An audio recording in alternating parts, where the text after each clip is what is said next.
गणतंत्र दिवस के मौके पर नई दिल्ली के राजपथ पर होने वाली परेड के लिए उत्तराखंड की झांकी का भी चयन किया गया है। राजपथ पर होने वाली परेड में इस बार केदारनाथ की झलक दिखेगी, जिसमें राज्य पुष्प, राज्य पशु और पक्षी एक साथ नजर आएंगे। उप निदेशक के.एस. चौहान ने झांकी की थीम, डिजाइन, मॉडल व संगीत का प्रस्तुतिकरण दिया, जिसके बाद गणतंत्र दिवस परेड के लिए झांकी का चयन किया गया। के.एस. चौहान ने बताया कि झांकी के आगे के हिस्से में राज्य पशु कस्तूरी मृग, राज्य पक्षी मोनाल और राज्य पुष्प ब्रह्मकमल दिखेंगे। वह पिछले हिस्से में केदारनाथ मंदिर परिसर और श्रद्धालुओं को दर्शाया गया है। रक्षा मंत्रालय में झांकी के चयन के लिए 6 दौर की मंत्रणा हुई, जिसमें उत्तराखंड की झांकी जगह बनाने में कामयाब रही। गणतंत्र दिवस परेड 2021 में इस वर्ष भी उत्तराखंड राज्य को अपने राज्य की झांकी प्रदर्शित करने का मौका मिला है। अभी तक जब से राज्य का गठन हुआ है तब से 11 झांकियाँ हम ऑलरेडी राजपथ पर विभिन्न वर्षों में प्रदर्शित कर चुके हैं और ये 12वीं झांकी का प्रदर्शन इस बार राजपथ पर उत्तराखंड राज्य का होगा। झांकी सिलेक्शन का जो प्रोसेस है वो बहुत कठिन है और 6ठी मीटिंग के बाद इसका अंतिम सिलेक्शन हुआ है। प्रारंभ में लगभग 32 स्टेट ने प्रतिभाग किया था और फाइनली 17 स्टेट का सिलेक्शन हुआ है। उस 17 स्टेट में उत्तराखंड राज्य को भी सौभाग्य प्राप्त हुआ है। नगर पालिका परिषद पौड़ी की ओर से जरूरतमंद लोगों के लिए सर्द मौसम में रात्रि विश्राम के लिए रैन बसेरे का निर्माण किया गया है, जिसमें कि गरीब व असहाय लोगों को निःशुल्क रात्रि विश्राम की सुविधा दी जा रही है। वहीं आज नगर पालिका के अधिशासी अधिकारी की ओर से रैन बसेरे का निरीक्षण किया गया। अधिशासी अधिकारी ने बताया कि पौड़ी के गरीब व असहाय लोगों को ठंड में रात्रि विश्राम के लिए निःशुल्क सुविधा मुहैया कराई जाएगी। यहाँ पर बिजली, पानी, कंबल, रजाई, हीटर आदि की व्यवस्था की गई है ताकि ठंड के मौसम में उन्हें राहत मिल सके। इस रैन बसेरे में महिलाओं और पुरुषों के लिए अलग अलग कमरे बनाए गए हैं। नहीं, हमारे जो नगर पालिका परिषद की ओर से जो रैन बसेरा बनाया गया है उसमें 2 हॉल हमने बनाए हैं। एक तरफ जैसे पुरुष जो हमारे गरीब हैं, असहाय हैं और बेघर लोगों के लिए ये व्यवस्था यहाँ पे नगर पालिका की तरफ से निःशुल्क की गई है। इसमें एक तरफ 9 बेड लगा रखे हैं और दूसरी तरफ हमने 9 बेड लगा रखे हैं। टोटल 18 बेडों का ये रैन बसेरा बनाया गया है, जिसमें एक तरफ महिलाएं रह सकती हैं और एक तरफ पुरुष रह सकते हैं। और निःशुल्क पालिका की तरफ मैंने स्वयं आज इसका निरीक्षण किया। निःशुल्क पालिका की तरफ से हमने इसमें 2 कार्मिकों को तैनात किया है। शिफ्ट वाइज सुबह की शिफ्ट के लिए एक कार्मिक और रात की शिफ्ट के लिए दूसरा कार्मिक।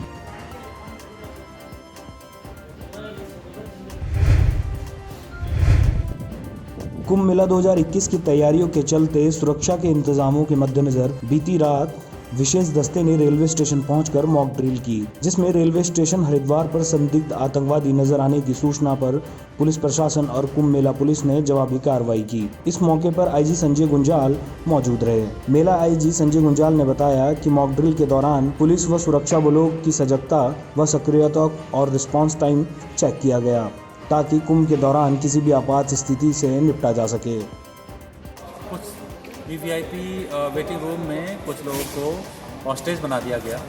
सबसे पहले जैसी सूचना मिली तो जीआरपी और आरपीएफ के द्वारा कंट्रोल रूम को मैसेज दिया गया और वहाँ नेगोशिएशन की भी कार्रवाई की गई। लेकिन इस बीच क्योंकि जो टेररिस्ट है वो पूरी तरह से हथियार से लैस थे और जिस तरह से उनके पास गोला बारूद था, उस लिहाज से कमांडोज को भी तत्काल बुलाया गया और वर्तमान में अभी कमांडोज के द्वारा अपनी कार्रवाई की जा रही है।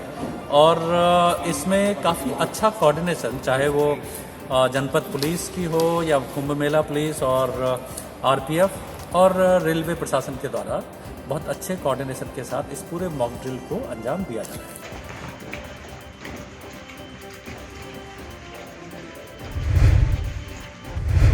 कुंभ मेला 2021 के मेलाधिकारी दीपक रावत ने बुधवार को अवैध शराब पर छापेमारी करते हुए 160 देशी शराब के पवों के साथ एक व्यक्ति को पकड़ा। हरकी पैड़ी क्षेत्र में मेला नियंत्रण कक्ष के पास धड़ल्ले से शराब बेची जा रही थी, जिसकी लगातार मेलाधिकारी को शिकायत मिल रही थी, जिस पर छापेमारी करते हुए मेलाधिकारी दीपक रावत ने एक व्यक्ति को अवैध शराब के साथ पकड़ लिया, जिसके बाद उसे पुलिस को सौंपा। मेलाधिकारी ने कहा कि पुलिस को समय समय पर सत्यापन करते रहना चाहिए, जिसको लेकर एसएसपी हरिद्वार को पत्र लिखकर निरंतर चेकिंग के साथ लोगों का सत्यापन कराने को भी कहा गया है।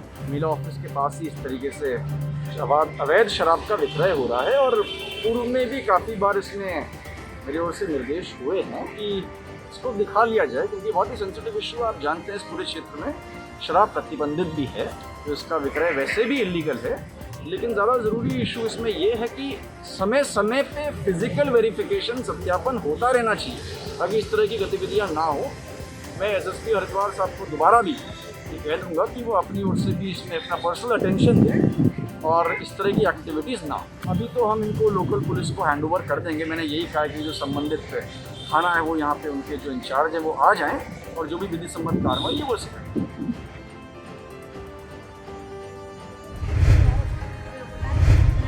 उत्तराखंड की राज्यपाल बेबी रानी मौर्य व माता मंगला देवी के सहयोग से भारतीय बौद्ध संघ के माध्यम से जनपद पौड़ी में भारतीय बौद्ध संघ द्वारा असहाय व निर्धन गरीब और बेरोजगार लोगों को निःशुल्क ठंड से बचने के लिए कंबल और भोजन सामग्री वितरित की जा रही है। भारतीय बौद्ध संघ के प्रदेश अध्यक्ष विकास चंद्र ने बताया कि ये वितरण का कार्यक्रम लगातार सर्दियों में चलता रहेगा।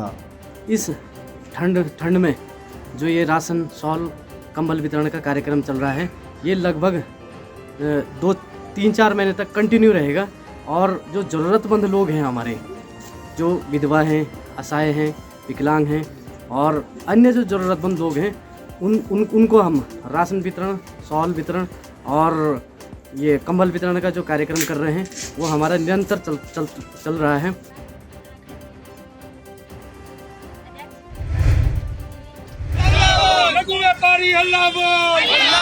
हरिद्वार रोडी बेलवाला व गंगा घाटों के फुटपाथ के कारोबारी लघु व्यापारियों को मेला प्रशासन द्वारा उनके कारोबारी स्थान से हटाए जाने के विरोध में लघु व्यापार एसोसिएशन के प्रांतीय अध्यक्ष संजय चोपड़ा के नेतृत्व में लघु व्यापार संगठनों के प्रतिनिधियों ने अपनी एक सूत्रीय मांग को लेकर मेयर अनीता शर्मा के कार्यालय के बाहर प्रदर्शन किया। लघु व्यापारियों ने मेयर अनीता शर्मा को संयुक्त रूप से ज्ञापन सौंपते हुए अपनी मांग रखी कि नगर निगम द्वारा आने वाले दिनों में अग्रिम बोर्ड की बैठक में समस्त लघु व्यापारियों को नगर निगम क्षेत्र के चयनित वेंडिंग जोन में व्यवस्थित विस्थापित किया जाए व 1 सप्ताह के भीतर पूर्ण व्यवस्थित कर स्वतंत्र कारोबार करने की अनुमति दी जाए। तो आज हमने जो है तमाम सामाजिक रूप से पब्लिक को साथ लेकर जो मेयर साहब की शक्ति है उसको, जिस प्रकार से जामवन जी ने उपासना करके हनुमान जी को जगाने का काम किया था, आज हम पब्लिक को लाकर जो है मेयर साहब को जगाने का काम हमने किया है, इस विश्वास के साथ में कि वो हमारी नगर पिता है और नगर पिता की हैसियत से हमें संरक्षण देना उनकी प्राथमिकता है। निवेदन है माननीय मुख्यमंत्री जी से, हरिद्वार का मामला बड़ा गंभीर है, इस गंभीर मामले को देखो और यहाँ के इस मामले को सॉर्ट आउट करो। 600 का इनका वेंडिंग जोन है, 2012 में पास हो चुका था, वहाँ पर भी वेंडिंग जोन बनाओ, इन लोगों को स्थापित करो। गंगा के किनारे ये काम करते आए हैं, पीढ़ी दर पीढ़ी इनको रोजगार के अवसर प्रदान करो। मेयर अनीता शर्मा ने लघु व्यापारियों को आश्वासन देते हुए उन्हें इंसाफ दिलाए जाने की बात कही। क्योंकि ये बेचारे जैसे भी थे वहाँ रोडी बेलवाला में बैठे हुए थे, तो मैं ये चाहूँगी कि ऐसा बिल्कुल नहीं होना चाहिए। उनकी जगह उनको मिलनी चाहिए और ऐसी जगह मिलनी चाहिए जो हमेशा प्रशासन भी ना उठा सके उनको। तो मैं इनके साथ हमेशा खड़ी हूँ और हमेशा खड़ी रहूँगी। और मैं इसके विषय लड़ाई जो लड़ रही है, संजय चोपड़ा जी ने कितनी बार लड़ी है, आप देखिए कि हर बार मैं पेपर में देखती थी कि इनके खिलाफ आज इन्होंने इंसाफ दिलाया औरों को, तो इनका भी इंसाफ होगा, इनको भी जगह मिलेगी।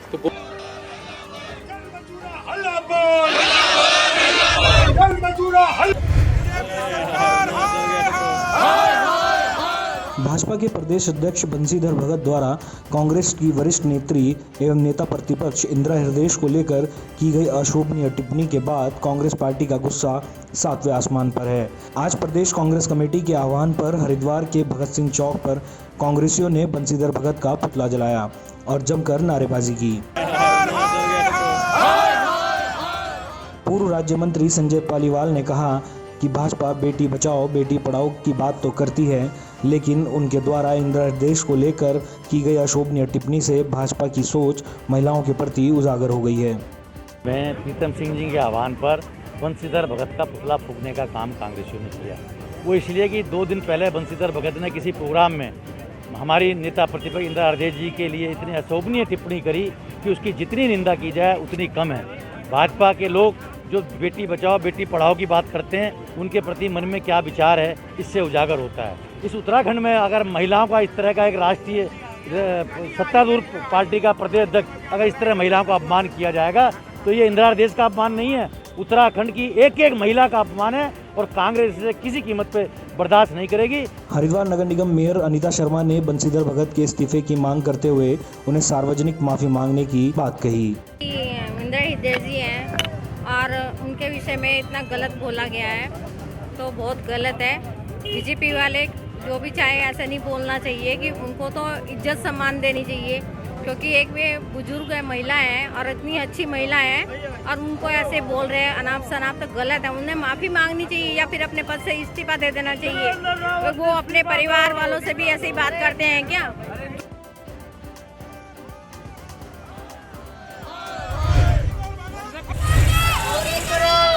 किसान विरोधी 3 काले कानून को केंद्र सरकार द्वारा वापस लेने को लेकर दिल्ली में किसानों के चल रहे आंदोलन के समर्थन में तथा दिल्ली में आज किसानों द्वारा ट्रैक्टर मार्च निकालने के आह्वान पर सितारगंज क्षेत्र के किसानों ने भी क्षेत्र में ट्रैक्टर के साथ मार्च निकाला। किसानों का कहना है कि पूरे देश के किसान संगठन आज किसान विरोधी बने 3 काले कानून केंद्र सरकार से वापस लेने की मांग कर रहे हैं। जो किसानों के विरोध में 3 काले कानून पास किए उनको वापस कराने के लिए पूरे देश के किसान संगठन आज आंदोलन कर रहे हैं और उसी आंदोलन की श्रृंखला में किसान संगठनों ने ट्रैक्टर मार्च जो दिल्ली के पेरिफेरल जो वह है ईस्टर्न पेरिफेरल उसके ऊपर निकालने का ऐलान किया था और साथ ही उन्होंने कहा था कि जो लोग दिल्ली नहीं पहुंच पाते वो अपने अपने शहर में ट्रैक्टर मार्च निकालें और उन्हीं के आह्वान पर आज हम ये ट्रैक्टर रैली निकाल रहे हैं और ये बताने का काम कर रहे हैं कि पूरे देश के किसान इन तीनों काले कानूनों के खिलाफ है। किसान ही नहीं, व्यापारी और मजदूर और चाहे जो भी है सारे आम लोग इन 3 काले कानून के खिलाफ हैं और मोदी जी को समझना चाहिए देश की भावनाओं को, देश के लोगों की भावनाओं को और इन 3 कानूनों को सबसे पहले वापस लेना चाहिए और उसके बाद किसान संगठनों के साथ बैठ के, बुद्धिजीवियों के साथ बैठकर एक ऐसा कानून बनाना चाहिए जो किसानों के साथ साथ मजदूरों, व्यापारियों सबके हित में हो।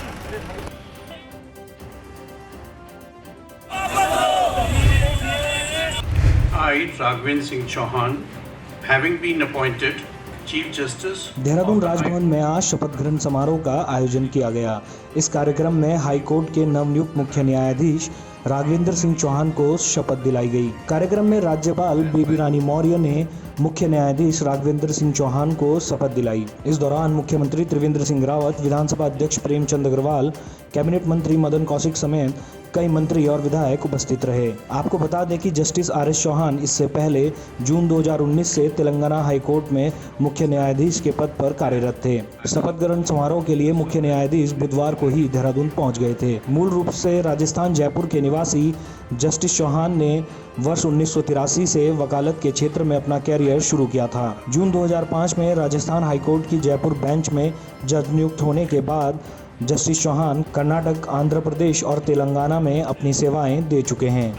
I, Raghvendra Singh Chauhan, having been appointed Chief Justice of the High Court of Uttarakhand at Nainital, do swear in the name of God that I'll bear true faith and allegiance to the Constitution of India as by law established, that I will uphold the sovereignty and integrity of India, that I will duly and faithfully and to the best of my ability, knowledge and judgment perform the duties of my office without fear or favor, affection or ill will, and that I will uphold the Constitution and the laws.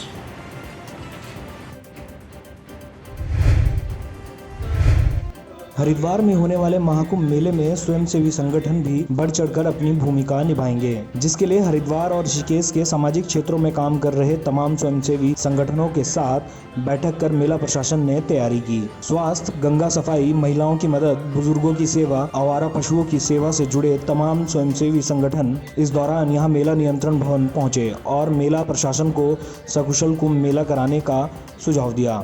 मेला प्रशासन कुंभ मेले के दौरान इन सभी सामाजिक संगठनों की मदद लेगा और मेला क्षेत्र में इनकी ड्यूटी भी लगाई जाएगी, जिससे यहां आने वाले श्रद्धालुओं को कोई दिक्कत न हो। कुंभ मेला अधिकारी दीपक रावत ने सभी सामाजिक संगठनों से आगे आकर विश्व के सबसे बड़े मेले में अपनी भूमिका निभाने की अपील की। कुंभ मेले से जुड़े अधिकारियों के अनुसार PPP मोड पर भी सामाजिक संगठनों के लिए सेवाएं लेने की योजना बनाई जा रही है। 70 सामाजिक संगठनों ने प्रतिभाग किया था जो स्वयंसेवी संगठन है और उनके अलग अलग तरह के सुझाव थे। कुछ यात्रियों की सुविधा के लिए उनके गाइडेंस का काम करना चाह रहे हैं, कुछ जो आवारा पशु हैं और पशुओं को लेकर के उनके वेलफेयर पे काम करना चाह रहे हैं, कुछ बच्चों के वेलफेयर पे काम करना चाह रहे हैं, कुछ बुजुर्गों को मदद करने के लिए काम करना चाह रहे हैं कुछ जो है महिलाओं के वेलफेयर के लिए काम करना चाह रहे हैं, कुछ गंगा सफाई को लेकर के। इस तरह से अलग अलग जो सेक्टर्स उन्होंने आइडेंटिफाई किए हैं कि हम इस सेक्टर में काम करना चाहते हैं, तो उनको एक प्लेटफॉर्म दिया गया है कि वो कुंभ में अपनी प्रतिभागिता कर सकें। और ये पीपीपी मोड पे जो हमारा प्रयास है, जिससे कि हम कुंभ को और अधिक सफल बना सकें और एक नया प्रयोग कर सकें कि जन सहभागिता से हम इस मेले को कैसे अच्छा बना सकेंगे।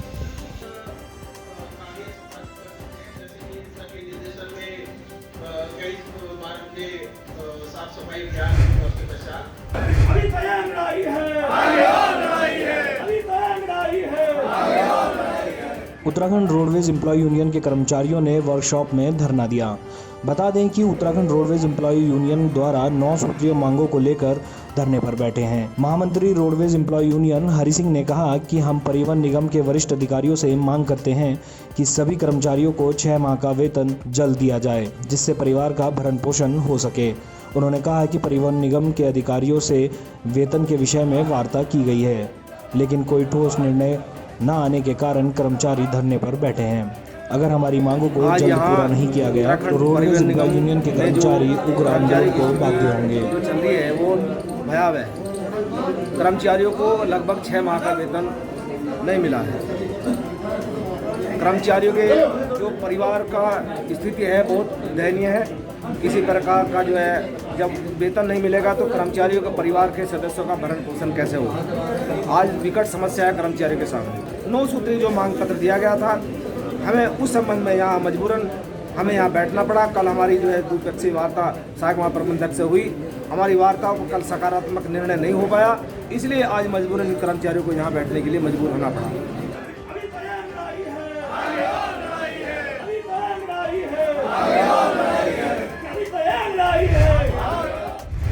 कुंभ मेला 2021 वर्ष के शुरू होने के साथ ही हरिद्वार में धार्मिक गतिविधियां भी जोर पकड़ने लगी हैं। दक्षिण काली मंदिर के पीठाधीश्वर स्वामी कैलासानंद महाराज को श्री पंचायती निरंजनी अखाड़े का आचार्य महामंडलेश्वर बनाया जा रहा है। 14 जनवरी को मकर संक्रांति के दिन निरंजनी अखाड़े में उनका पट्टाभिषेक किया जाएगा, जिसको लेकर अखाड़े में जोर शोर से तैयारियां चल रही हैं। कि बहुत बड़ा उत्सव होना था और बहुत बड़ा उत्सव होना है।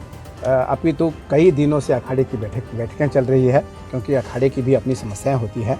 तो मुझे लगता है कि भारत के सभी महापुरुष जो हमसे संबंधित हैं, अखाड़े से संबंधित हैं, वो रहेंगे। हमसे संबंधित जो सभी राजनेता हैं, धर्म नेता हैं, अभिनेता हैं, वो सभी रहेंगे। और एक क्योंकि उस दिन अत्यंत पुनीत और पावन दिन है मकर संक्रांति का, तो जो भी व्यक्ति हरिद्वार का नाम सुन रहा है, उससे 2 व्यक्ति से मिलने की इच्छा हो रही है तुरंत कि मैं कैलासानंद जी से मिलूँ और गंगा जी से मिलूँ। तो मुझे लगता है कि वो दोनों से मिलने के लिए सभी लोग आएंगे और अपार प्रसन्नता की बात है लोगों के लिए।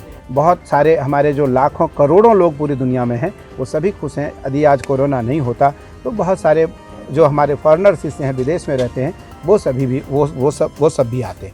अखाड़े के सचिव महंत रविंद्र पुरी महाराज ने बताया कि सभी साधु संतों को निमंत्रण भेजा जा रहा है। देश के रक्षा मंत्री राजनाथ सिंह भी, उत्तर प्रदेश के मुख्यमंत्री योगी आदित्यनाथ सहित कई वीवीआईपी को निमंत्रण भेजा गया है। इस कार्यक्रम में 5000 लोगों की व्यवस्था की जा रही है, जिसको लेकर अखाड़े में जोर शोर से तैयारियां चल रही हैं। योगी जी जो है, योगी जी हमारे संत हैं और हम उम्मीद रखते हैं और हमने निमंत्रण भेजा हुआ है, तो योगी जी हमें उम्मीद है वो पट्टाभिषेक में जरूर आएंगे। और महाराष्ट्र जी के भी बहुत खास है, परम मित्र है योगी जी हमारे, तो वो जो है पट्टाभिषेक। राजनाथ सिंह